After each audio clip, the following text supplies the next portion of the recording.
Joined by special guest Kamran Pasha on a very special edition of the Entertainment Information Intelligence Podcast.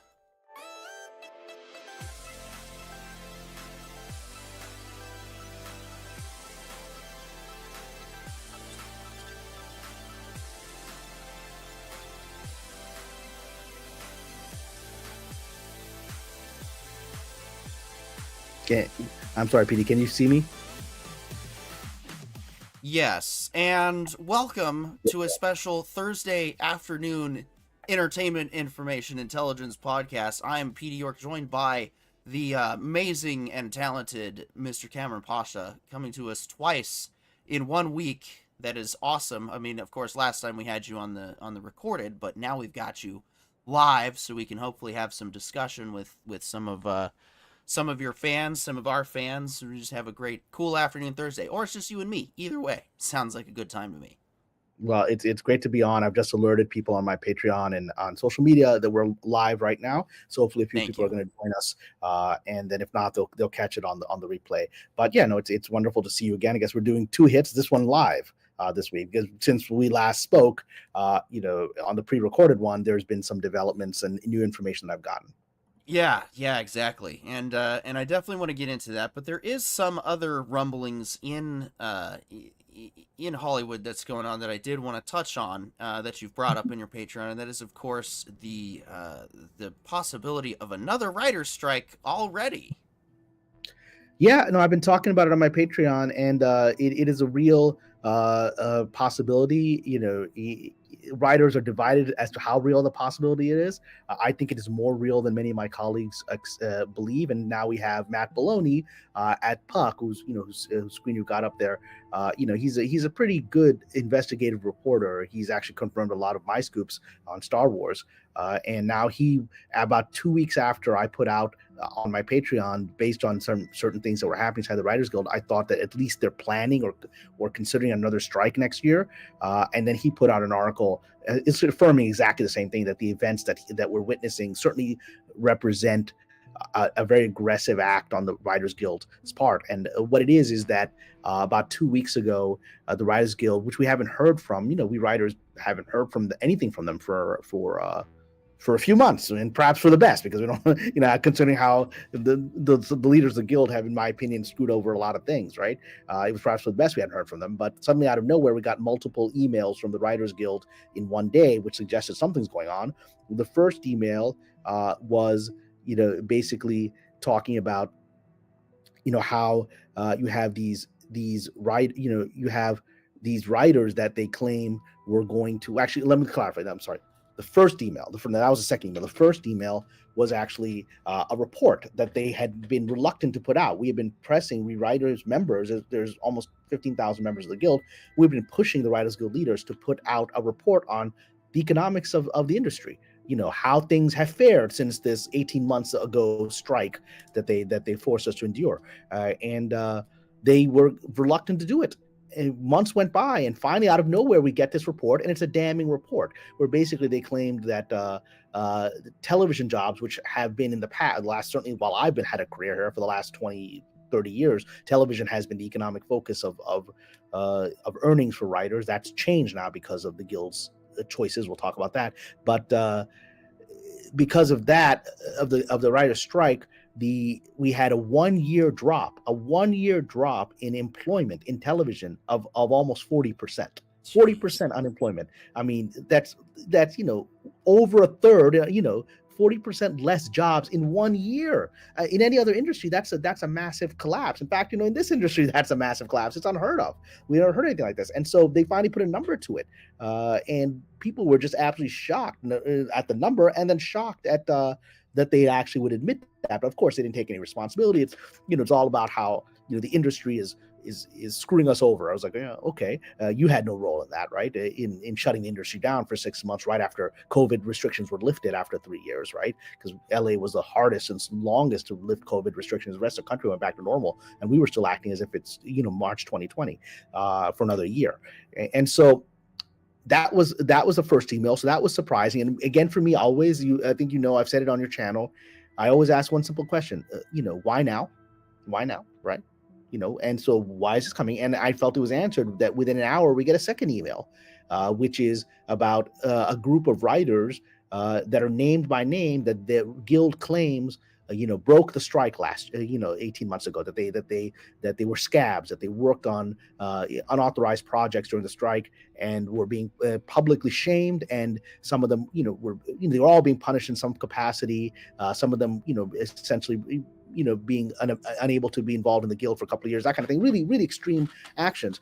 And we're like, okay, this public shaming thing, it has been kind of what the guild's been doing since 2006. That's the only way that they've been able to keep control since the last strike, which was in 2008, 2009. And that last strike, after the strike, they put out a list of people that went FICOR, which had resigned the guild during the strike. And it was just an effort to shame you, basically saying, these people are blacklisted, don't befriend them, don't work with them ever again, they betrayed us. So that's been their pattern. But now they're putting out lists of all these people that are strike breakers, allegedly. So this was a new thing, right? And sort of like this public star chamber that they're doing. And I was like, why would they do that? And they then put the two together. I said, okay, again, why now, and who benefits? Cui bono, right? And so we look at why would they put these two posts out within an hour of each other, and because they're obviously linked.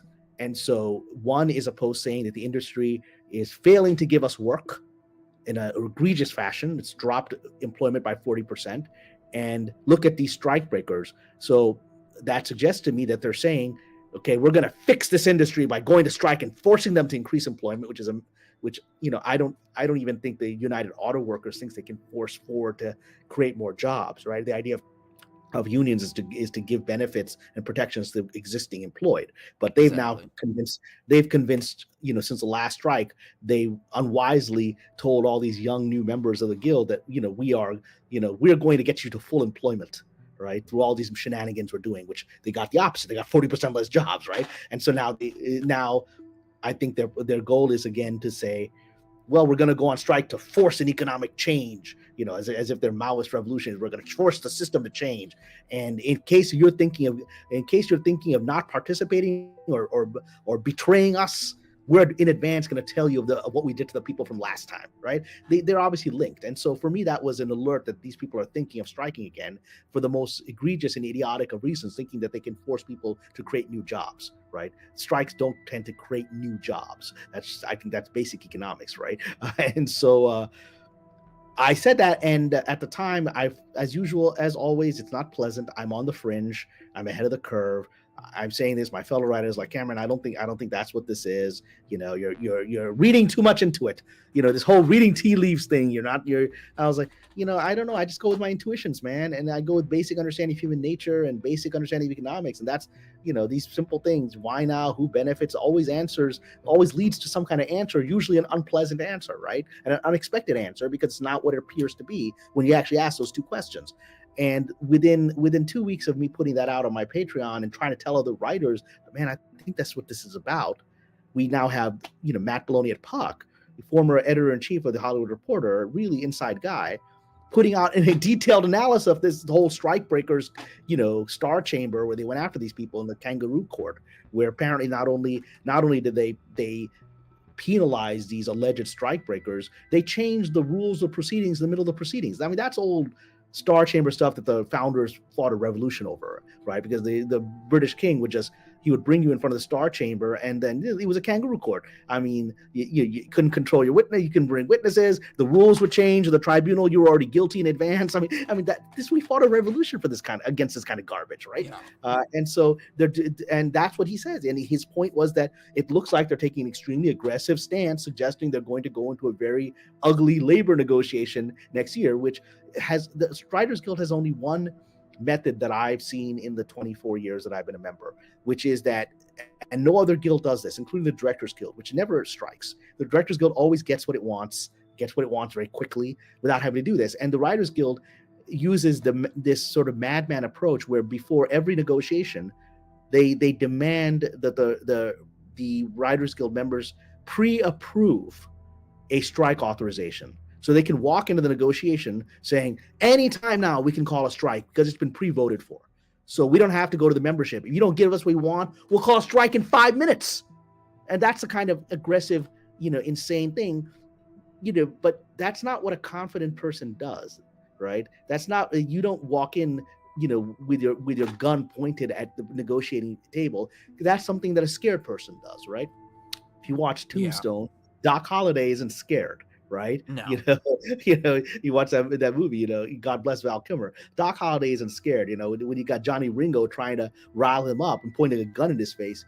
Doc Holliday just, starts playing around with his cup, right? Mocking him in front of everyone because he's not scared, right? The guy pointing a gun in the face in the bar is scared. And that's what we do. And so my instinct is that their plan is, as of now, to do that again next year, and then to call the strike whenever they don't get whatever their extreme demands are. I don't know that it's going to work this time, because now alarms are spreading through the writers. Now that Belloni has said it, when I said it, nobody cared. Right. 2 weeks later, Matt Belloni says, I think this is a strategy for a strike. Then everyone's like, oh my God. It's like, and so now I'm not the crazy person on the fringe again. Right. That's who we are. Joining the chat is Lord Trinan with Panda Face. I don't see how anyone trusts the Writers Guild leadership anymore. Yeah, I mean, at this point, they've lost the trust of everyone, including the young revolutionaries that they fostered. Over the last 6-7 years, we had this boom. We had this boom, economic boom in television that came from the streamers. Netflix would pay you I knew people at Netflix who were paid $1 million to work as a showrunner on a show. They might have been paid $300K to work on some cable show for the same amount of work. They were paid $1 million and they banked that money, right? And they also brought in a lot of young writers. There was a lot of DEI stuff. So young minorities were brought in that even Hollywood didn't want them, but they're going to pretend to want them through the DEI. So all these people were entered the guild. They became members.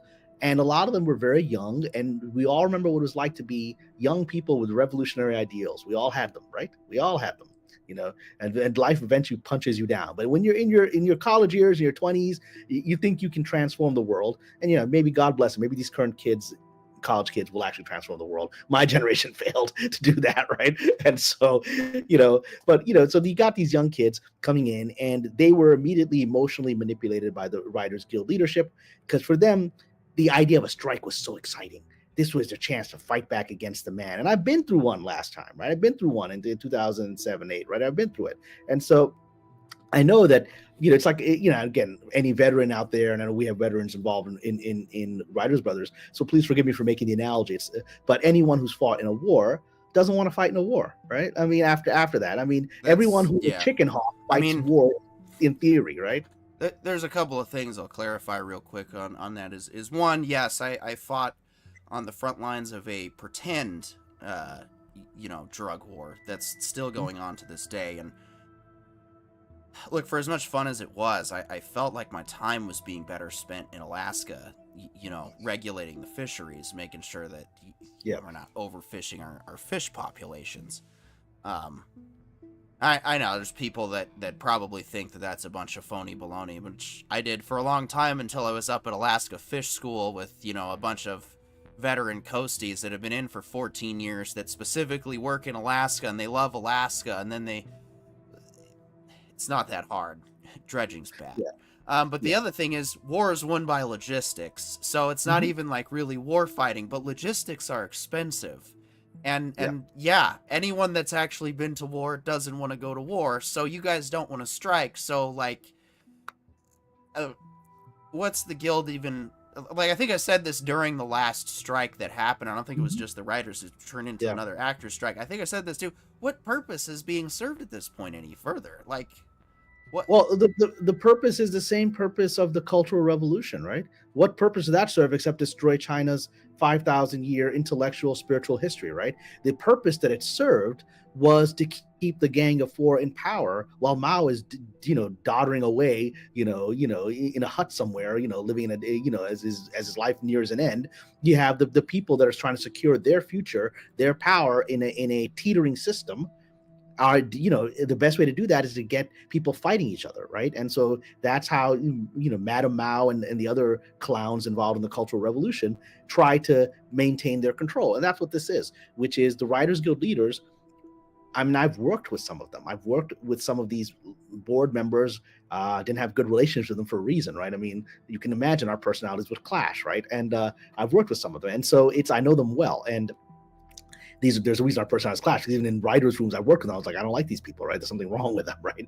And it's and what was wrong with them is they're mostly, the Writers Guild leaders are mostly at this time wealthy writers who've already made it, right? They were already successful. They're older. Some of them, including the ones I worked with, are nepo babies. They are wealthy, multi-generational screenwriter families, right? Producer families, and those are the ones that love to cosplay as revolutionaries because they're kind of embarrassed about being, heirs. Right, you always have the communist heirs, and we're always like change the world because they're embarrassed that they have a trust fund, right? Just don't take my trust fund away, but change everybody else's world. And so you got those, and so for them, the last strike 18 months ago, which I just refused to participate on a practical level. Like I wouldn't go out and picket because I didn't believe in the strike. I picketed in the first strike.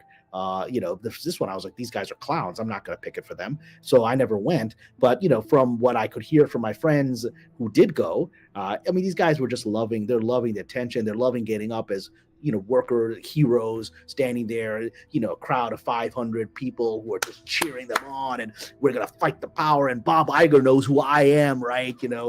Because I'm out here fighting him in public in front of his, in front of Disney, and we're picketing. And they love the ego boost of that. They love the affirmation of it. I think it's a lot of politicians who hunger to be on stage. Same with rock stars, right? Yeah. These guys aren't any of those things, right? But they're most writers are kind of like geeky losers. I mean, maybe hopefully present company excluded, we'll see. But most writers are socially dysfunctional weirdos, right? And I live in Key West. Do the math.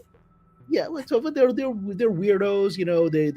They don't know how to deal with other people. They're lonely. They're sitting in a room by themselves. They don't really have a lot of friends because they're socially dysfunctional. And here's a chance for them to briefly become rock stars, right? And it's addictive. So literally at this point, the only reason they're doing it is to salvage their own egos, and desperately push the can of collapse of the industry, another cycle down the road. But I don't think they can because they pushed the can to the wall on the last strike. Yeah. No, I mean, I just, I'll tell you this. The guild is really good at their job as far as writing is concerned when it comes to making their progress and their social changes look like they actually change things. when in reality, as you pointed out, nothing actually changed, and if anything, it's now even harder for newer writers to get into the biz. Well, but they were. I would agree with you, PD. They were. But now the reality is when you have 40% unemployment in 1 year, right? Then that you can't hide that. I mean, the number shocked us, but it didn't shock me from experience, as nobody I know is working. I mean, most of my friends who are established writers, working always, they're on the next CBS show, right? None of them are working. I have friends of mine who've never not worked. Yeah. And they're not working, right? Because the Writers Guild, what it did was it created a self-destruct mechanism in the last strike, which I warned them. I emailed leaders of the guild, and they literally were like, well, that's your opinion, Cameron. I was like, but I warned them that the thing that they were fighting for, which is essentially, what's called the minimum staffing rule. They said that we're getting to a place where the streamers, Netflix, Apple, they're going to hire smaller and smaller staffs until eventually there going to be fewer jobs. And so we're going to require them. Remember, they're going to change the world. We're going to require them to hire a minimum number of writers. Then we fought for that. And that's going to guarantee writers jobs. Well, basic thing, as we know from price controls, is that price controls create shortages. That's basic economics, right? The moment you try to tell the market what the price is, the market adjusts by creating shortages. So if I can only charge this amount, well, I can't go bankrupt, so I'm going to sell less of it at that amount, right? Or because you're giving me I'm just going to sell what I can so that I can cover my thing. It's just going to create shortages, and so that's what happened. It literally happened the moment that the deal was signed. I laughed because I knew what was going to happen. Because the deal was I had this conversation, friend of mine, who's a minority writer, one of these young people, revolutionaries, who, when I said this, they're going to screw you. You're out there thinking they're going to get this strike is for you. She was out there every day picketing, and I was like, they're going to screw you. I might be okay because I'm old. I've been around 24 years. I'm in the older generation. They're trying to protect their own jobs. They don't give a crap about you. You're the threat, right? You're the next generation. They don't want you taking their job. So whatever the solution is, they're going to structure it so you get screwed. And that's exactly what happened. Literally, to her credit, she called me an hour after the initial tears, we've reached a resolution, when she read the actual Writers Guild announcement, and she got to the fine print, which I read and immediately laughed because I knew what it meant. She was smart enough to laugh, and not laugh. She cried. She called me immediately and was like, she read it, and he goes, because what it was they created a minimum staffing thing where every television show has to have a minimum of, it has two options. Either the showrunner just writes it all by himself, what's that? What the hell? It was like Vikings, that show. The one guy wrote the entire series, every episode, right? Because so showrunner writes it all by themselves, like Mike White does, right? He writes everything by himself on the White Lotus or whatever. And or if you're gonna have a staff, you must have a minimum of 5 people. Sounds great, right?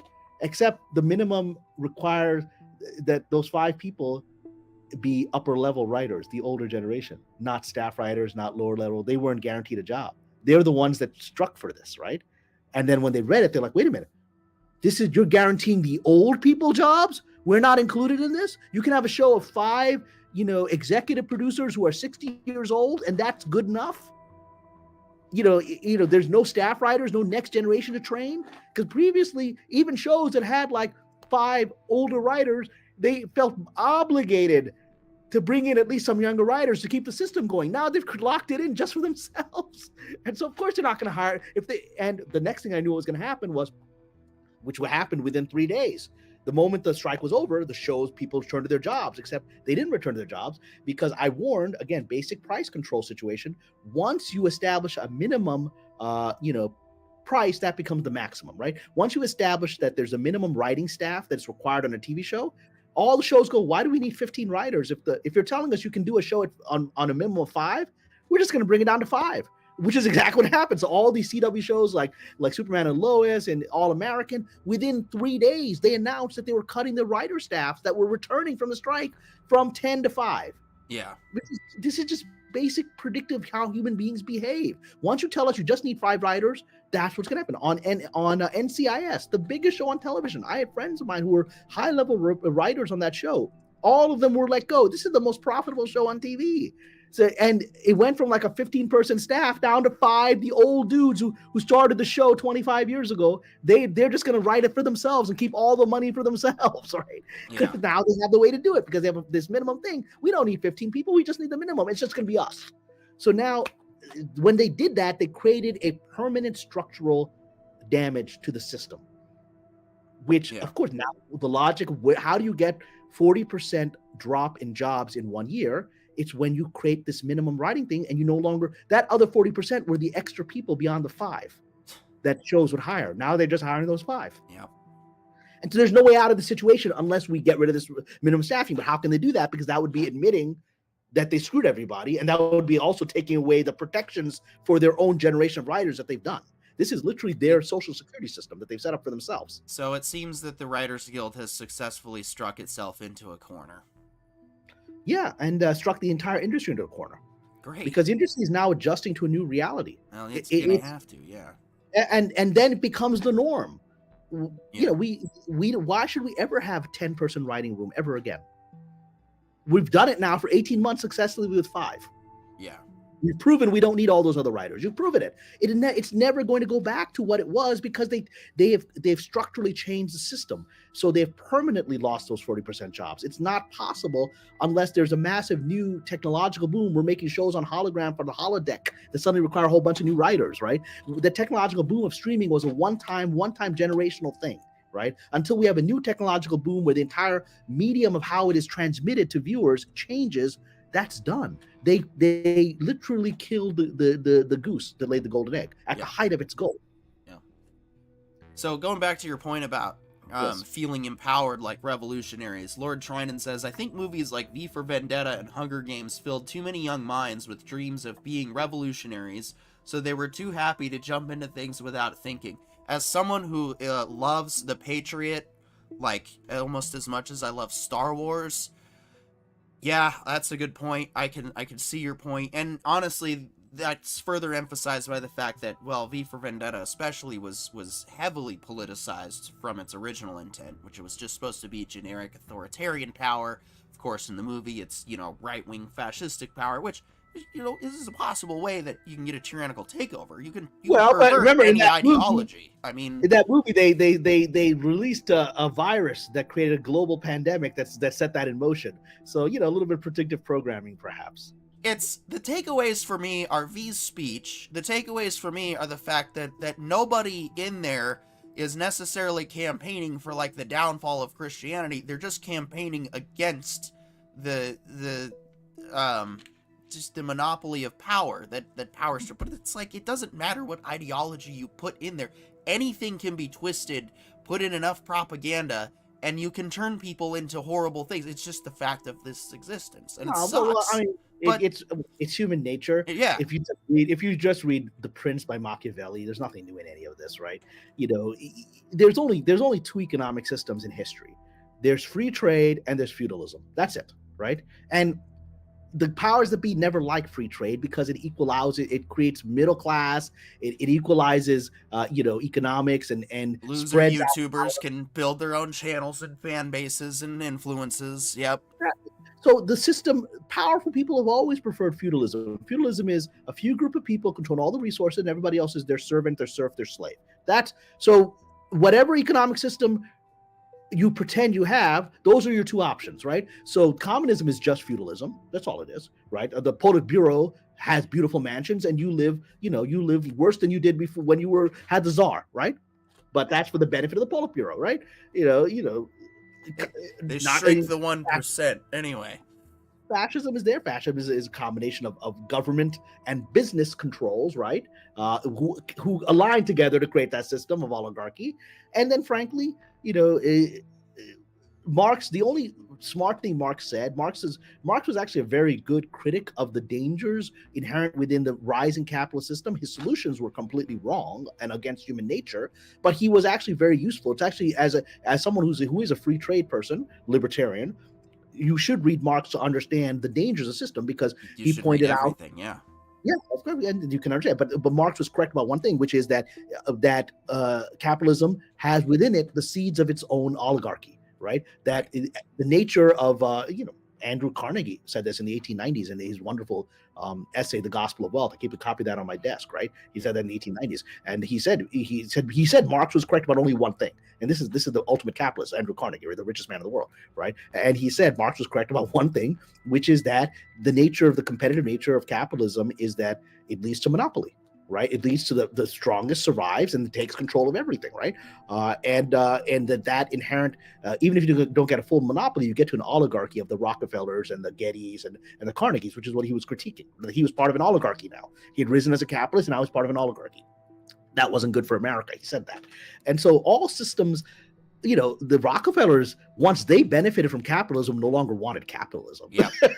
Because then they might lose what they got, right? I mean, that's human nature, right? Well, so all systems tend towards oligarchy. And not to get too political, but that's where the anarcho-capitalists lose me, is it's like if we take all of our regulations away, if we disbanded all of them, tomorrow we wake up in the United States of Amazon.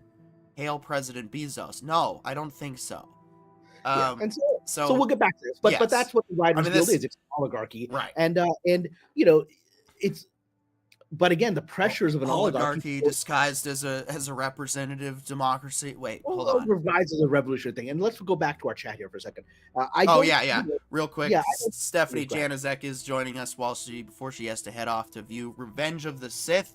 Oh, I've heard that one's good. I've heard good things about it. Says a lot about the current state of Star Wars, that fans are flocking to the theater to watch Revenge of the Sith, a movie that's now 20 years old. More than 20, it's 30 years old, isn't it? It's something like that, up to 25 at least. Yeah, it's almost 20, it's over 25. But anyway, yeah. So was it 05? Yeah. Revenge of the Sith was 05? Yeah, I know. It was 05. It was in 8th grade. Okay, it feels that was a traumatizing Star Wars movie for me, to be perfectly honest. But I think I'll have to share those thoughts when I get to you're right. It was 05. We were talking about it with some writer friends at the time when I was joined the guild. So okay, so just to refer to this comment the Lord Trinan did, who was a member of my Patreon, welcome here. He he's V for Vendetta Hunger Games. Just understand that you don't need V for Vendetta or Hunger Games. Young people are revolutionary by nature, right? We all were. Right, and if you aren't, then you don't have a heart. It's like that says, it's like you should be a revolutionary at heart in your college years, in your 20s, because you don't have any responsibilities yet, and you see the injustices of the world. You've learned about them in school, and you don't have to pay your bills yet. Your parents are still paying your bills or your student loans or whatever it is, and so you fight those things.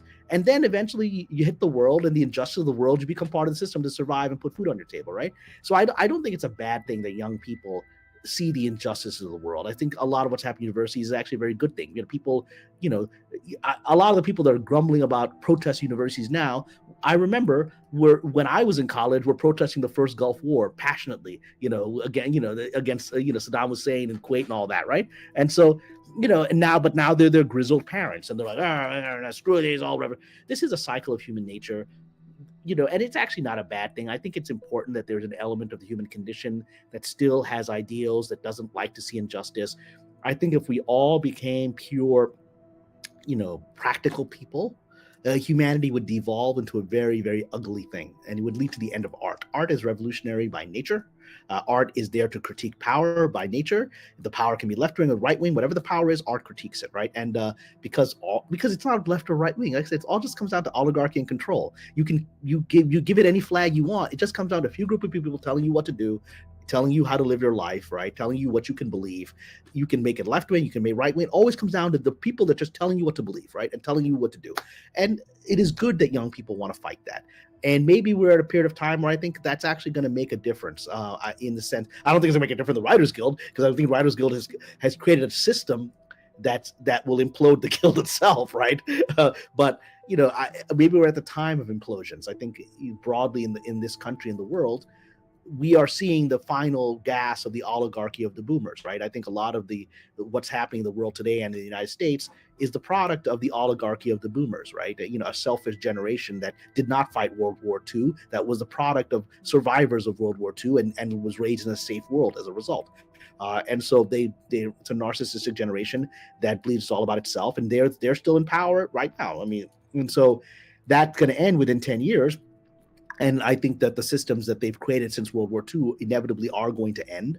The Writers Guilds is approaching its end in its current form because it is breaking now. Now the young kids don't want to be part of this fake revolution, and so I think there will either the Writers Guild leaders will be swept aside, or there will be a new guild, or people will just leave the guild in the near future, and maybe we all go independent again. Like I said, free market. It comes down free market versus oligarchy, and I think we're at that. So my instinct is I don't know that there's ever going to be a new guild. I think people are just gonna break free in the next several years, leave the guild, and just and take their luck with the market, because right now we don't even have a market. It's not a market when an oligarchy tells a company you must hire this number of people. That's not a market, right? No. That's a Marxist controlled economy, right? That's not sustainable. Yeah, I agree. Yeah, so there was we had on Tuesday we were interviewing, and we were talking about Starfighter, and you said that you weren't totally sure that the project was going to be legitimized because actors had turned it down, and Coriolan then speculated that the Starfighter might be the old Rogue One project, and well, what happened within hours was this. Yeah. So now we're jumping in for those who are not members of Patreon. We discuss some of the scoops that happened, on my Patreon after our last video. Yeah. It would seem that that you were both correct. You were right. There is not quite it's not fully solidified, but John isn't totally giving up on the idea yet. No, he's more than not giving up. He feels he can close it. He thinks he can Yeah. close it. Let me explain what's happening here. So I was, despite all the hullabaloo that we've had in the last several days, that there's going to be this exciting Sean Levy, Ryan Gosling Starfighter movie that was announced at Celebration. Ryan Gosling, Sean Levy came on stage with Kathleen Kennedy at the opening ceremony. It was not only announced, it was given a release date, I believe May of 2027. But so it's pretty remarkable, right? But I was like, something's wrong with it. And I said on our last video, which was a recorded video, so I yet did not have the information, because I'd reached out to my source inside of Disney/Lucasfilm, and I hadn't heard from them because they were dealing with Celebration and Easter. And so I hadn't heard from them. And so I didn't have information. I was like, what's going on with this? The reason I raised questions with it is that it's been reported now publicly that 5 actors turned down roles in this movie, including Mikey Madison, who just won the Oscar as Best Actress, right? I said, why would, and the other 4 weren't even at her level. The other 4 were solid working actors, but they weren't household names. I was like, nobody turns down Star Wars. Some people argued about that on my Patreon with me. It's like, oh, people, sometimes people turn down big movies. I was like, can you tell me who's turned down Star Wars? I don't know of anyone major actor who says, yeah, I turned down Star Wars. I don't know if there's someone in the chat that can tell me, right now, if there's a major actor that says, yeah, I turned down Star Wars, that was a mistake. I don't know of that person, right? It's so, because Star Wars is not just a movie. It's a global franchise that most people were raised on as children, so it has a psychological impact, but also on a practical economic level. Star Wars, it creates toys. I had a friend of mine who was cast in a Skeleton Crew, and ultimately her role was cut out in the final thing. She was the one that was playing Jude Law's mentor who saved his life, right? And she was going to be shown in flashbacks in the final episode, and ultimately they cut those out. I believe because she's Palestinian, and that's what I believe she was cut out. The show would have worked better had we seen that, because there were some holes in the final episode, and no kidding. And the holes were because the explanations were taken out, because she was the explanation of a lot of things. But she had already shown me. She had shown me images of a doll that had been created for her, a Star Wars figurine for her character that had been created after she was cast. I mean, it was already a done, designed thing that was going to be mass produced, and she had a small role, and she was going to have a doll. That was going to give her royalties for life. This was going to help her, like a toy that kids want to play with, and every time they buy the toy, she gets a piece of that, right? Because it's her face, right? why would any actor turn that down, even for a 5-minute role, and you get a toy out of it? Boba Fett said nothing he said almost nothing, in the original movies, right? And he had a Yeah. toy. And In and, fact, and despite that horrible show, or well, I don't know if you did you like Book of Boba Fett? Personally, I thought I it like was. parts. I like parts of it. It I mean, was it's a. better than the Acolyte. I'll give it that. No, I mean, that's not a real show, but yeah, but I've Right. talked about it.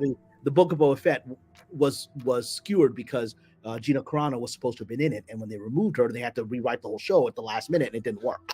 Well, and the other thing was they changed Boba Fett's personality, because in season 2 of The Mandalorian, I was like, oh wow, this is the guy that all the fans have been talking. Like here he is. He's getting snarky and even flirts a little bit. But then what we see after that is it's like they chop his balls off, and now he's going to be a crime lord, but he's not going to do crime. But then Yeah, and then we have the Vespa gang, and then they should have hired me. We already know. Yeah, they should have hired me to fix it. But yes, going back, they should have. Let's go back to the scoop here. So we had the situation where, and I do just want to say one last thing. I do believe they should give him one more season, and they should go back to Mando season 2 Boba Fett, because Tamara deserves another chance. He does deserve. He didn't deserve a not great scripts, which is what he got, and but my feeling is I don't think they're gonna give him a show. I think he'll show up again, maybe in the movie, who knows? But he'll show up again. He's too important to the Star Wars and too good an actor to not show up again. But in any event, so that was the reason I was concerned that the Starfighter show wasn't fully baked. Is I've never heard of anyone turning down Star Wars, much less 5 people, 4 of whom are not household names who really the work would help their careers, right? Mikey Madison just won the Oscar, but she's an indie film person. She won the Oscar for a small indie film, right? This would be a chance to work opposite, work with a top A-list director, commercial director, and Ryan Gosling. I mean, that would be huge for her career, even as an Oscar winner, because she comes from the independent film world. And she turned it down. So I was like, something doesn't add up. And you don't do that if this is a fully baked project. And then after you and I spoke, I did finally get word from my contact, Codename Sparrow, inside the system, who said, yeah, you're right. It's not fully baked. And if you want to read that, what's on the screen there, you can. Go ahead. Yeah, another interesting thing is that Sparrow reveals the Starfighter actually confirms our scoop that Lucasfilm was planning to resurrect some version of the X-Wing dogfight show that had first been packaged as Rogue Squadron. It turns out that Levy's take served that purpose and thus was given priority by Jon Favreau. So that explains why this project, which we haven't heard anything from Levy for years, he's been talking about doing this for several years, and out of nowhere, so he started gaining some kind of traction in January of this year, right? Yeah. Without of nowhere, Ryan Gosling be attached, because I had reported on my Patreon about 6-7 months ago that the Rogue Squadron, which had been killed, was that they wanted to do some version of an X-Wing show, right? They wanted to do some version of a dogfights X-Wing show that Rogue Squadron would have served, and that they were trying to resurrect in some fashion. I'd reported that without knowing where that was going to lead, and now apparently this is where it led to. Is that Sean Levy said, "Hey, look, that thing that I've been trying to develop here, we could make it that, right? We can make it the show." And Favreau apparently, yeah, that'll work.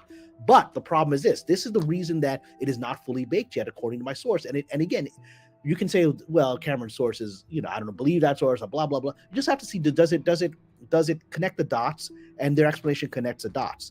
The explanation, they said, is that it ties into what I said. I reported several months ago that Lucasfilm is cash strapped, that they only have enough money budgeted for the Mandalorian movie and some animated shows. Under the budget that Disney has given them for the next year or so, they only have enough money to cover that. That's why they're focusing on animation. Surprise! Mostly it was animated shows that were announced at Celebration. Yeah, it's confirmed by Scoop, right? And because they didn't have the money, so I was like, if they don't have the money, where the hell are they going to pay for this movie? Right? It's going to be may not be $500 million. It's going to be at least $100 million to me. Where are they going to get that? Right? If they don't have it, and that's the thing. Because it wasn't in the budget, it turns out Sparrow says that's the thing. They don't have it in the budget, and so what they're trying to do is because Disney has not given them more money for this, they're trying to lock down external financing, whether it's from banks or some other source. And how are they going to lock down that financing? Well, apparently the negotiation is that they intend to essentially mortgage the returns on Mando. That Favreau is so confident that Mando is going to be, potentially $1 billion plus movie, right? I think it will be, seeing the trailer. I think it's, well, I have not seen the trailer yet, but it already I don't know. I went back and I rewatched season 1 and 2 recently, as in like September, and yeah, no, I think there's good potential for it to be $1 billion Star Wars film, and I Well, think yeah. Well, when you see the trailer, you'll see. When you see the AT-AT attack, when you see it, you're like, okay, this is some of the most epic fighting I've ever seen in Star Wars. It's not TV level. This is movie level production, right? You're like, wow, okay. So I hope you do get to see it. It's probably yeah, floating around on the internet. You can see it, but I do believe it's going to be well over $1 billion, and so Favreau is confident in that. So he's basically, my understanding is they're making arrangements with whatever their financing sources are, saying, look, we're going to essentially give us this loan to make Starfighter, and the security is that the receipts from Mando and Grogu will cover that. That's our collateral. And so apparently they've been trying to lock that down, and that's not a bad deal. Most financiers would think that's realistic, but again, it's not a done deal because Star Wars hasn't done well for a few years, right? So I'm sure sort of the financing sources are negotiating a better angle out of that. So it hadn't closed, at least as of earlier this week, which so it certainly hadn't closed as of last week, which is why we had announced, both the announcement came out, but just before the announcement, we had word that Mikey Madison had passed, and then other, character passed on the actors gig, not died. yeah, Just to clarify. passed on the gig, had passed on working on the movie, because, as Sparrow confirmed, my instinct is once someone from Lucasfilm called and said, we'd like to offer Mikey Madison a job, well, that's exciting. The agent's like thinking, ka-ching, lots of money there, right? And then the agent's job is to get the most money possible. So the agent's like, all right, what's your offer financially? When's the start date? Because I'm sure Mikey has many offers, but they need to know what dates is she filming, so we can lock those dates out, and we can get other work because we've locked those dates out. And what's your budget? Just give us the basic economics, a standard question that any agent would ask. And the response that Lucasfilm is used to giving people is, we'll get back to you, right? Which is the response they gave on The Acolyte, right? When Karen McCarthy was hired as a line producer and she asked these questions, they let her go, right? Because they didn't have an answer to those questions because they didn't have the money, right? So this is literally retread of what happened with The Acolyte, hopefully with a more credible person as in Favreau involved. So we've seen they've done this before. So here they're doing it again. Their standard thing is, we're Lucasfilm, just trust us. And the agents for Mikey Madison are like, no, we don't trust nobody. We're agents. You can't give us a firm filming date yet. Means you can't give us a budget yet. We're not going to attach our client's name to this for PR purposes, so you can advance that. There's no money in it for us. Daisy Ridley agreed to attach her name to a fake movie because she got nothing going on. She needs it, right? Mikey Madison got a lot going on, walking off with an Oscar. She probably has 50 offers right now. She don't need nothing. She doesn't need to do PR, even for Star Wars to get work. She's got work. And so they walked away. And not only her, but these other sort of character actors who aren't famous.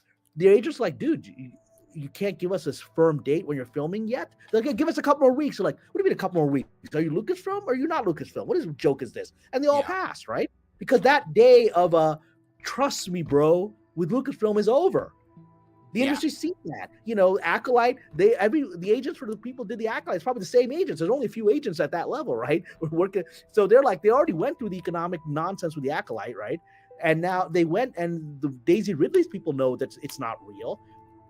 And so that's already spread inside the agents that these people talk big, but they can't write the check, right? So the agents, 5 people passing, it's because they don't have the check. And that's because they hadn't closed the financing when they tried to do it. Yeah. That game doesn't work anymore. It worked on the Acolyte. It doesn't work now. So that makes sense. If you think about it, that actually connects all the dots of what we've seen. We've had people, my adversaries and my critics on YouTube always attack me, but I'm like, dude, well, what's your explanation that connects all the dots?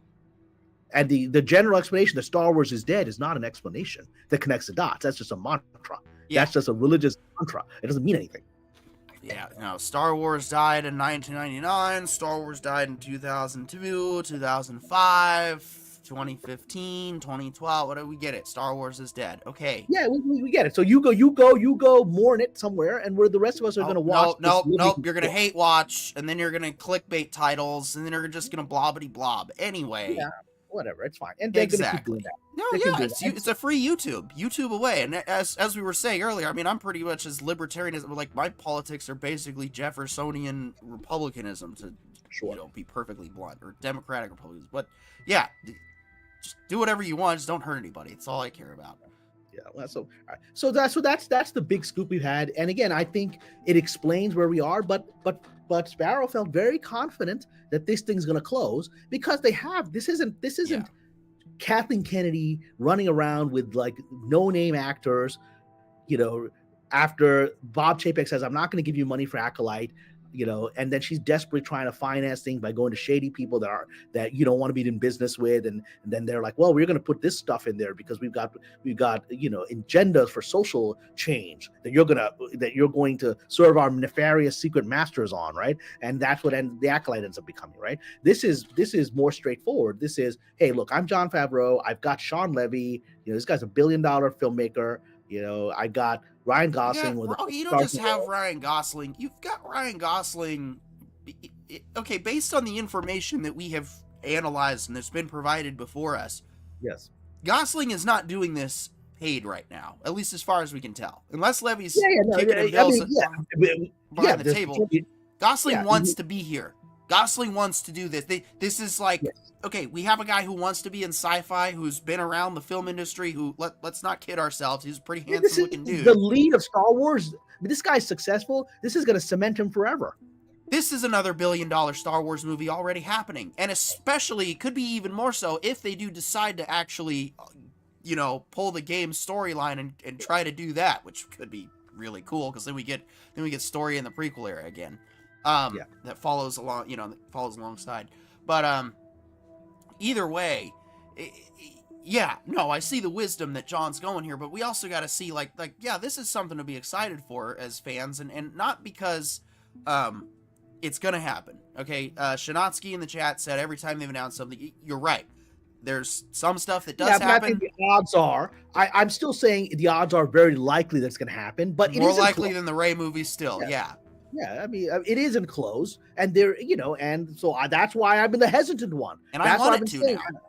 After seeing this, after seeing this, after seeing your analysis, Cameron, this seems like a good direction, and I think bringing Gosling into a galaxy far, far away, especially since he clearly wants to be here, is a smart move, but by all around makes everyone happy. We talked a little bit about the Darth Maul Tales of the Underworld. That I've got to start writing down. So let's go quickly through the remainder stuff. So this other stuff that this is what I brought up, the Thrawn. Okay, all right. Because Akbar is going to show up in the season 2, but now it looks like they're still trying to do a Thrawn movie. Yeah, so that I've always told was always the plan, right? And the hope. I mean, again, I can't guarantee that's what it's going to be.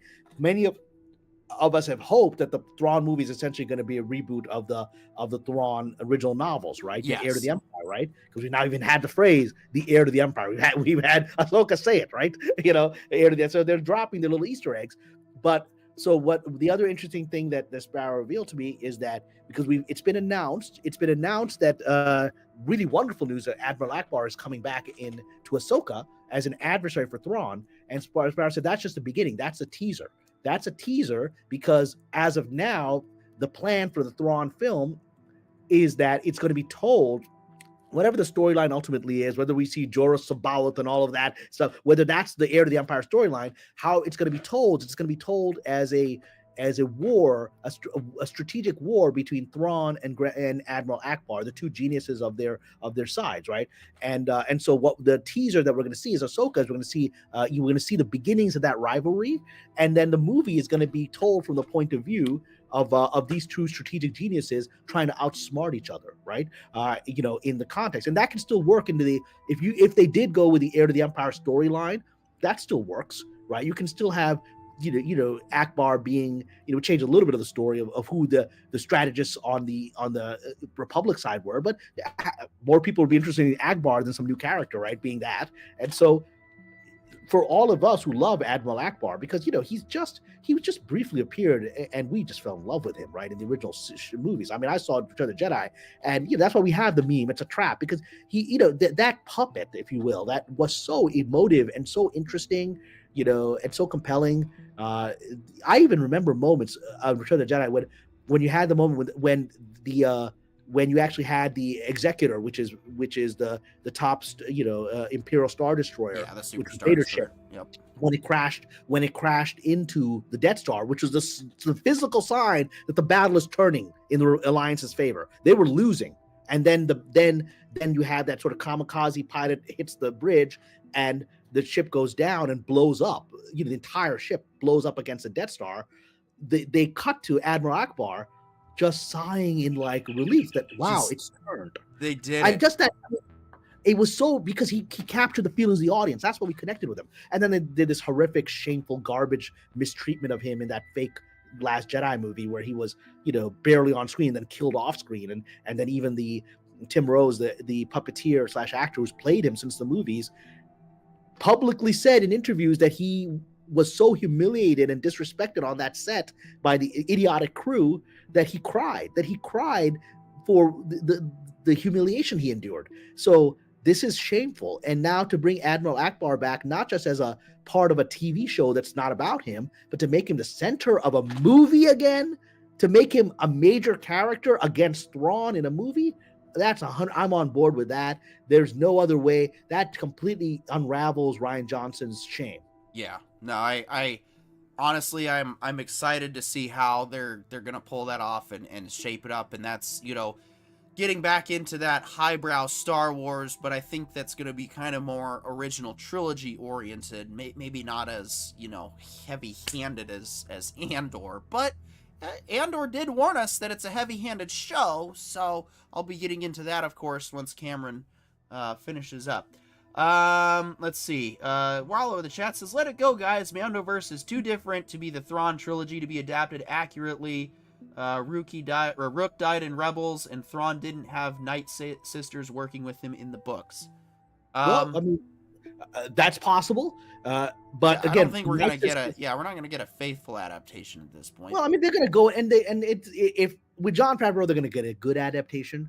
They'll get a good. They go away from the storyline. We don't see Sora's Jabot and the clones, any of that stuff. They have a whole new thing, but it's a good Thrawn movie that doesn't build or affirm the fake Disney storyline timeline. I'm good with that, but I do think you could bring in elements that worked effectively. Yes, in the that's why Timothy Zahn's been working with Favreau and Filoni directly. Like, he's been included. So no, it's not going to be a unfortunately, it's not. But at the same time, what we're going to get is it's probably going to be a molding of our Rebels storyline that we've got going, and then the, OG books. And then we're finally going to do what we should have done in 2015, which is a good, reasonable okay, and here's why I'm glad they didn't do Thrawn trilogy right out of the gate, or they didn't give us, Star Wars 30 years after Jedi.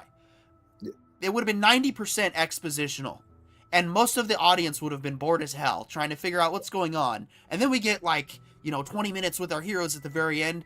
And then, most people are left wondering, what did I just watch? Because we didn't read the books. Not everybody read the books. I'm sorry to say it, but we just didn't. So, and it's not 30 years old. I mean, this is, these came out when I was in college, right? And so when I was a young revolutionary. And so, but that's the point is I think Favreau can make a new Thrawn storyline that again doesn't have to support or endorse the sequels. I still believe the sequels will be either, I believe they'll be fully relegated to another timeline through the world between worlds. But even if they don't, if they just ignore the prequels and just move on with a storyline that eventually just makes the prequels redundant because you just keep moving on with the story and you just eventually people just forget about that one.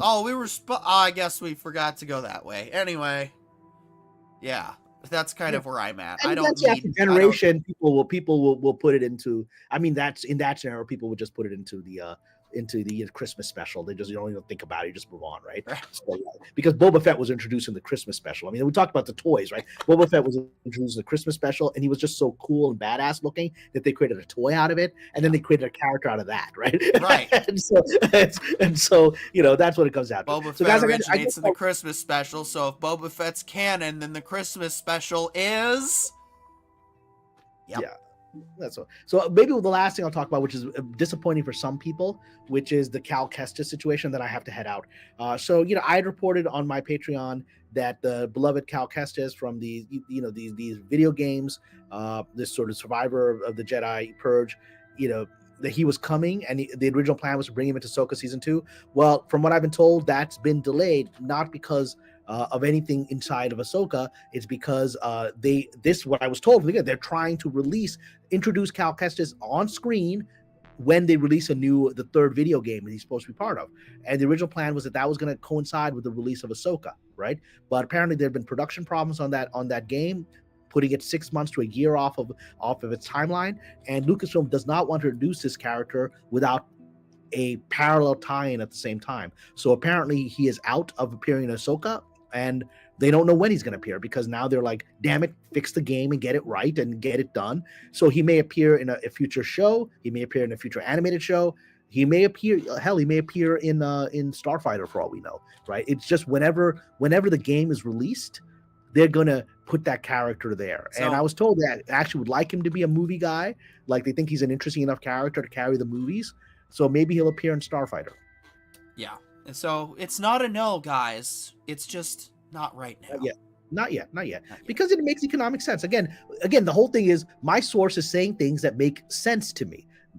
Maybe they're lying. Maybe they're getting misinformation. But at least they're giving an economic thing that makes sense. They've always said that Cal Kestis is going to be released in relationship to the game. And now, out of nowhere, they're telling me the game is delayed. Right. And so that certainly, if the game is delayed, then the character's appearance is going to be delayed. So that makes economic sense to me. Well, yeah. So, Cameron, I do believe I have to head out. Yeah. Yeah. This does exceed our time today. I do appreciate it, though, taking the time to out of your busy schedule. I mean, I know you're currently traveling. On my sort of my side of the way. Actually, you're closer to Stephanie. Well, I'm on the East Coast now, so yeah. So for at least a few more days. Yeah, you're in the smuggler's cantina territory. Exactly. Well, or at least the Amish smugglers, so in Pennsylvania. So, all right. So guys, thank you much. I don't know if you're going to continue on the broadcast here. I have to head out, but everyone stick around here, hit the like, subscribe. This is a smaller channel that's destined to become a bigger channel, and there's a reason I come onto it, because the people are credible. I mean, I'm hearing that we're seeing some crazy behavior amongst the larger channels, in recent days, because I think that they're beginning to realize that Kennedy really is out, whether they want to admit it or not. I think they're beginning to realize it, and I think they're beginning to self-destruct. I think they're beginning to get that like moment, in Tombstone, where you get too drunk and then you're coming up to the gunfight. That's a mistake, right? And so I think they're realizing their money train of these larger channels that has been based purely on hatred of Star Wars, hatred of Kathleen Kennedy. What are they going to do once that era is over and that era is ending? They're facing the loss of their credibility and their economic thing. So it's hard. What was the last thing? I'll go on this. What was the first lesson that Palpatine gave Anakin? Was remember the first lesson you were taught as a Jedi? All those who have power fear to lose it. That includes a Jedi. That includes a Sith. It's a fundamental rule. So these larger channels have had power for 7-8 years now, and they put their eggs in a not sustainable basket, and they're seeing it. And so channels like this, like the Writer Brothers, that have held on to their integrity for long periods of time and just want to be honest about it, that hasn't been sexy for a while. It's going to become a lot sexier when the world moves in that direction, which is where it's going.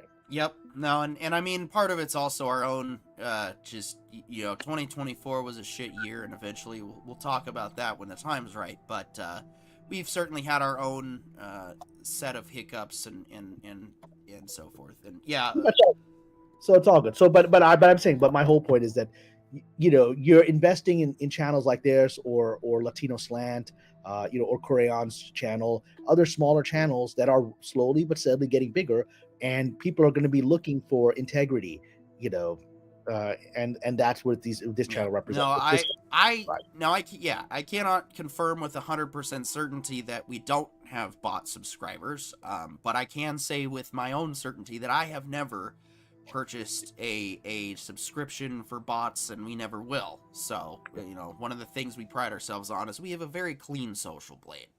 Yeah, Um, yeah. I mean, it's when you have bots, when you have 1 million followers and 5,000 people watching your videos. I don't know. On that note, guys, God bless. I gotta take off. If you have some final closing thoughts or more talk, like stick oh, around. I'm gonna be giving my Andor thoughts a Okay, little great. So we more in got that. Yeah, depth. great. So yeah, I haven't watched Andor yet because my sister doesn't have a subscription right now to Disney Plus, so I may have to see it this weekend when I get home. But I'm looking forward to it. Some people love it, some people don't like it. That's a standard with Andor. It's a love or hate it kind of thing. I liked last season yeah, of Andor, so let's see where this is. All right, guys. God bless. I gotta go. Everyone, stick around here. Andor yep, discussion. Take care. yeah, Thank you. yeah. So for those who have not seen Andor season 2 yet, uh, um, uh, I mean, if you don't want to, that's fine. I'm just letting you all know the spoilers are here, so that's what's going to happen. Yes, this is a spoiler overview review of the first 3 episodes of Andor Season 2. So, a little bit of preface. For those of you who don't know, Andor Season 2 is actually broken up into several different different parts, so to speak. So, they're doing the first 3 episodes take place the first year after Season 1. And it's kind of a self-contained arc. Pardon me 1 second. It's a self-contained arc, and it ties up everything at the end, which I'm happy to see. I've been talking about this. For those of you that have actually been here for a while, you guys know that I've been asking for this for a long time. That we get shows, if we're, instead of just dropping them all at once, that we can get them, in little increments. Like, I feel like Picard Season 3, for example, would have gone over much better if they did 2 episodes a week instead of just 1, because of how serialized it was. Of course, that would have cut the runtime down to 5 weeks instead of just 10, but at the same time, I don't know. I think it would have been cooler to do that. So we got our first mini, arc, so to speak, but it's actually like, we're moving on. Next week, we're actually going to be a year ahead. So, yeah. So we'll talk about this week. Enlisted Explainer says, Season 2 first few episodes are a slow burn, but I enjoyed the setup for Luthen to do evil Luthen things. Yeah. That character is one of the craziest additions. Yeah, I thought Saw Gerrera was nuts. They're both just 2 sides of the same extremist nutjob coin. But the thing is, this is what taking the established universe and examining the just real grittiness ends up looking like. Overall, did I enjoy it? It's still Star Wars. It's just calling out things more obviously. I'll just go ahead and go right to the biggest issue, of course, that everybody's having, and that is the attempted rape sequence. I do think that it could have gone over a little differently. We didn't need to necessarily say the word out loud. I think that's kind of lazy writing, and I'm all for being a little bit more tactful with our approaches. Now, at the same time, Andor is rated TV-14. It is not for children. Same with Revenge of the Sith. Revenge of the Sith was PG-13. A lot of people took their small kids to it anyway. But, like, that wasn't, there for, haha, Star Wars is going to be hardcore now. Well, yeah. Revenge of the Sith basically set the standard for hardcore Star Wars going forward. Between implying Anakin just murdering children, that wasn't enough for you to jump off. If you can stomach and get over murder of children, what's your argument? And what's your morality? Like, that's bad. And that should be like, yes, we should all agree that that's bad. So I think if we all agree that murdering children's bad, I think we all also agree that a space Nazi behaving like a space Nazi is also bad. Yeah, it sucks that these issues come up, don't get me wrong, but, maybe the problem is they're still a part of our culture because, well, it's still a problem in our culture, and it's still something that needs to stop and be honestly brought to an end. So, that's pretty much my thoughts on it, is it's like, it's nothing you haven't already seen in Star Wars before, you just didn't really realize what it was. People want to say that, oh, well, slave bikini Leia was fine because, they didn't show anything. pretty heavily implied what Jabba's into. Dude's freaking straight up licking his giant, slimy slug lips as he's pulling Leia close to her before she gets undressed. Like, just because you told yourself you were okay with it, that doesn't suddenly mean that this is something new. I'm sorry that your childhood is ruined. And that goes back to the Revenge of the Sith traumatizing me as a kid. It did. I did see that movie 13 times in the theater, though. I got through my trauma. Watching Mace Windu get killed the first time was rough on 8th grade, 14-year-old me. That was not an easy scene to stomach. But we did. We got through it. And saw the movie a bunch. I probably should go see it in the theater again now that it's out, but I would like to kind of get over this head cold. And, yeah, there's a lot of dark things that happen in Star Wars. Now, if you don't want to be brutally fed that dark stuff, then don't watch Andor. Just don't. I'm not going to go so far as to say it's not made for you, which, I mean, it kind of is. If you want your fantasy, the good guys are good and the bad guys are bad, you're allowed to have that. You're allowed to take the Star Wars that you love, and that's your canon. And that's why you want to stick with that. I don't mind the escapism aspect. In fact, that's one of the reasons I love Star Wars. But there's a time and a place to escape into Star Wars, and there's a time and a place to look at the real nitty-gritty and use Star Wars to talk about some of those issues. George Lucas set the standard and the bar for all of this. It's just now the territory is now just being embarked to. Georgie Boy signed the way.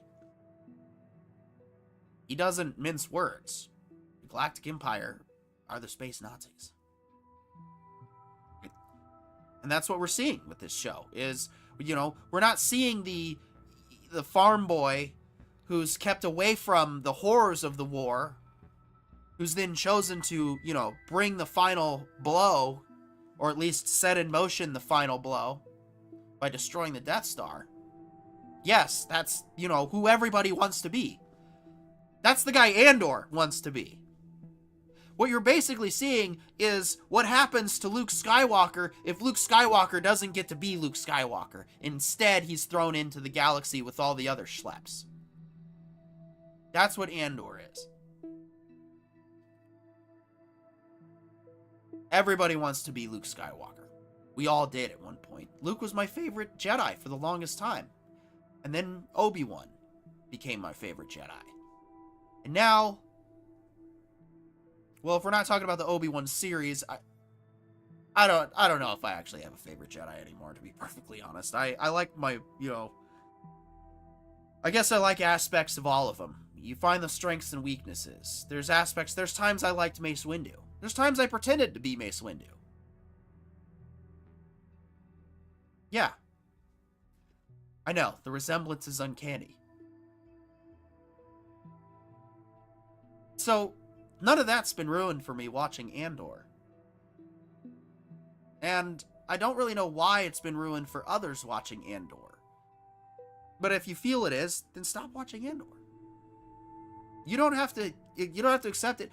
I hated Rogue One for the longest time. Now, well, I'm excited to watch it again after this season. I want to see how this shaped up, because they managed to take a cardboard, just asshole character and make me feel for him and actually root for him. When he got back in that TIE fighter, and then of course they reveals that they're on Yavin 4 the whole time, that was clever. Very clever. Liked that. I was half expecting him to turn around and just strafe gun down those guys. Like, screw y'all, you tried to kill me. You didn't trust me. And yeah, he just leaves them there to die. He's every right. I'd do the same thing. Treat me like shit, threaten my life. You're gonna find me not anywhere near you.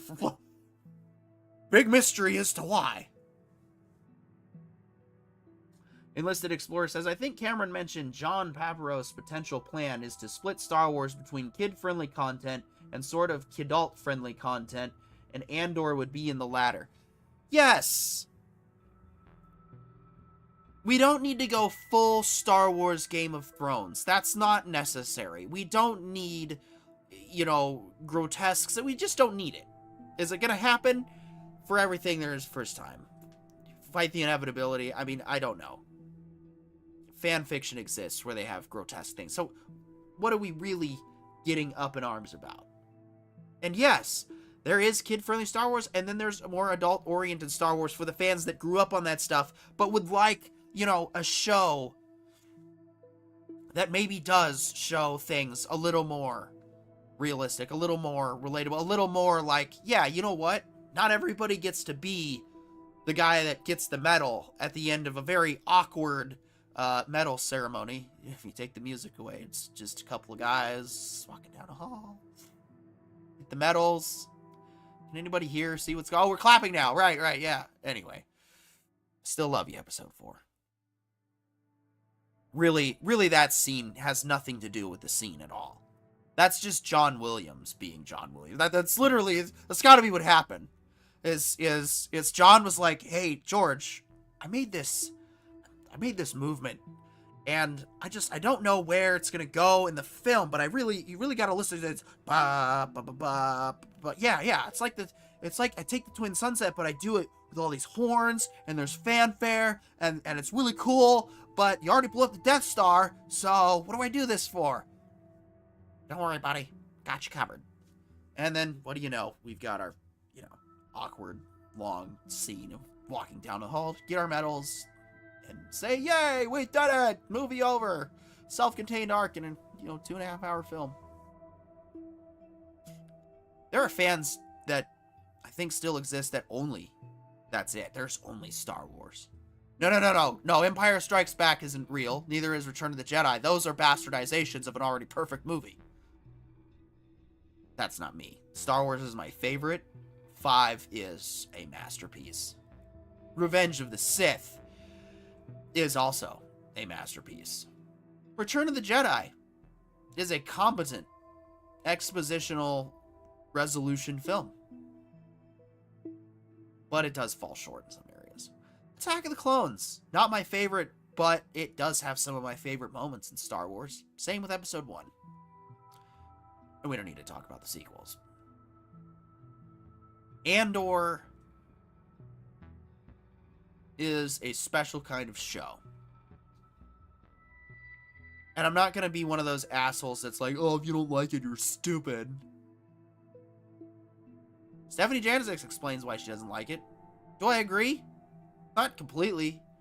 But I agree with her opinion. I agree with her right to decide what Star Wars she likes for her reasoning.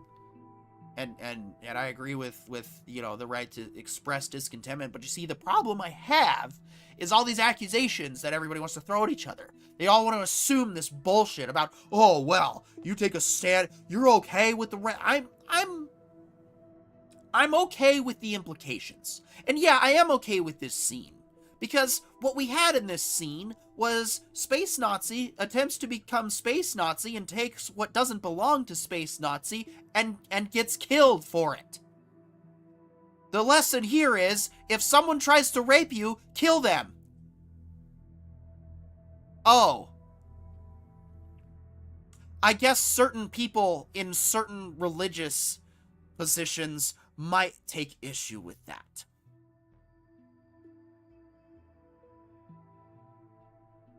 But I don't want to make any accusations. I don't want to make any assumptions. But let's not kid ourselves that those in certain positions of religious power have taken advantage of people in the same way. I agree with the idea. Someone tries to rape you, kill them. All right, good. Glad we agree. Extended Inflator says, gotta go, but thanks, TWB. I'm a subscriber now. We'll be back later. Thank you, Enlisted Explainer. We do have all of our entertainment, information, intelligence podcasts up and ready for on-demand viewing. We've had shows in the past that we have since currently removed to the unlisted status, but we're uploading those videos as classic content. You can check out our Book of Boba Fett review from 4 years ago. Honestly, I reviewed and listened to it. Not much has changed there since. Opinions still mostly the same. But yes, thank you and welcome to the channel, and I hope to see you on future live discussions. I'm probably going to be tomorrow. In about 26 hours, we'll be doing The End of the World. My buddy Jay. And maybe even a Blaze. Blaze would be nice.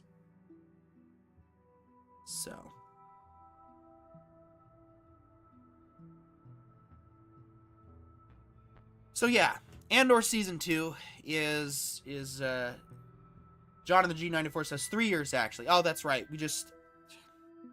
Sorry, the way I keep track of time is we've started year 4, but we've only been on for 3 years. Yes, we just had our 3-year anniversary in February. So we are officially in year 4 now, but yes, that's correct. It's like 3 years and 2 months, actually. Two and a half months to be exact. So yeah.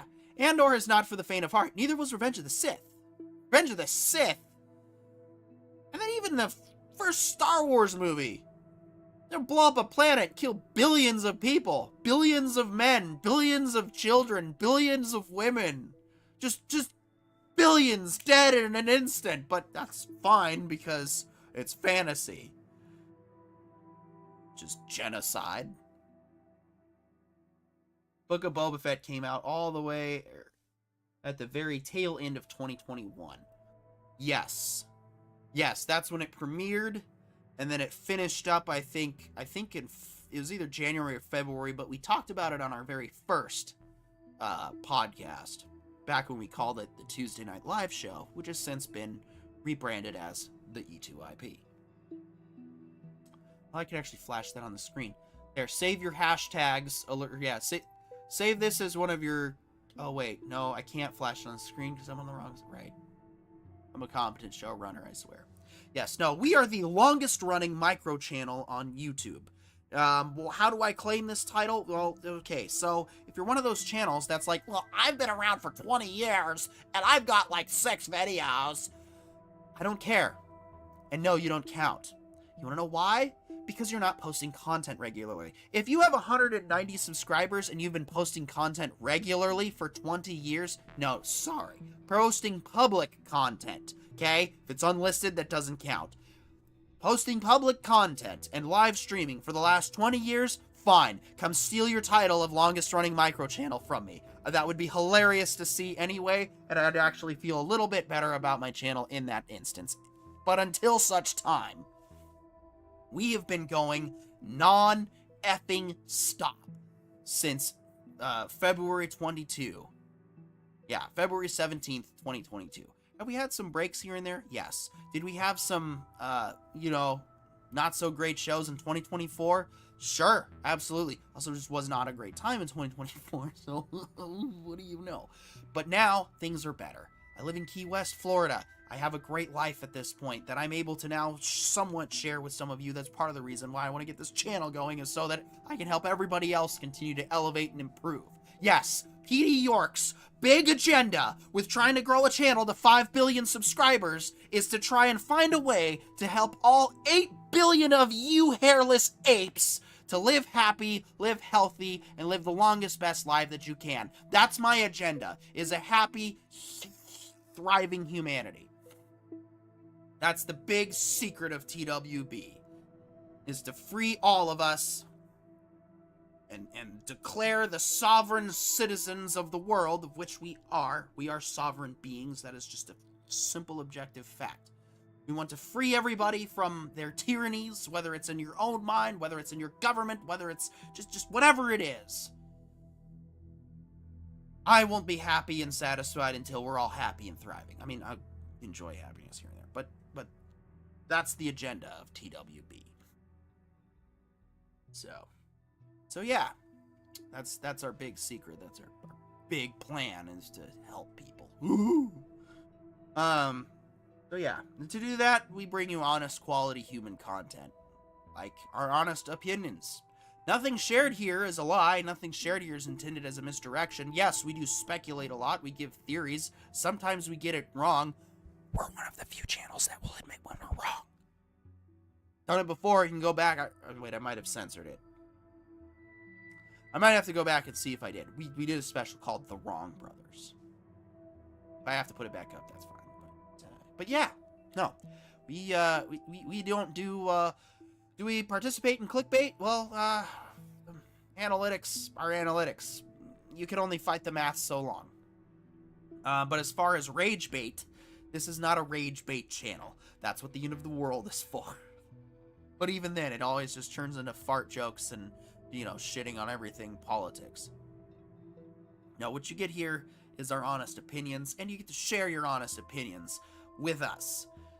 Of course, when special guests give me forewarning of certain people arriving in chats that they don't want to speak to or hear from, we do have to take certain measures to keep our guests facilitated in an environment that they feel safe having their discussions in. Yes, TWB is a safe space in that we're going to make sure that we have a productive environment and a good discussion. And unfortunately, that means if certain folks are no longer welcome in certain circles, we abide by our guests' wishes. It's nothing personal, except that, well, the guest is making it personal, so we do what we have to. Otherwise, all of our other content that some people just, for whatever reason, decided not to show up for, is always still available. Come on to my game streams. Come hang out and talk about stuff if you want to, or just lurk. It's all good. But what we do promise all the time is our honest quality content. Anyway, I'm not seeing a whole lot of traction with our Andor discussion right now. Nobody else wants to chime in. If you're listening and want to talk about Season 2, speak now in the comments. We can go back and forth. Otherwise, I do believe the lovely H. Marie is asking for my assistance to come maybe pick her up. If she's in the chat, she could say something. But I think that we're going to go ahead and wrap this up. We've been going an hour and a half. I've been somewhat under the weather. My voice is going out. Even though I'm probably going to stream later. So yeah, I need to wrap this up and go blow my nose and maybe come back. Maybe play some Star Wars. I don't know. Excuse me. But until such time, I want to thank everybody for coming out. I want to thank Kamran again, even though he's not here, for showing up. I do appreciate his time. The most valuable resource we have is our time. So I do appreciate it when everybody spends a little bit of it to like, subscribe, share it to the good world. You hear it from all your favorite channels. The analytics are the analytics. Look, guys, I did 3 years of wanting to believe that I didn't have to play the game the way everybody else was. And there's certain areas I don't have to. Like, I don't have to be a total asshole all the time. But there are certain rules and certain things you just can't get around. And it's just how it goes. But it could be worse. So thank you, Enlisted Explorer. Welcome. Thank you. John of the G94, Cosmic Vader, Rollo, Stephanie Genesis, Smokers, Kid, T-Down, Peter, the Rider Brothers. We'll see you when we see you.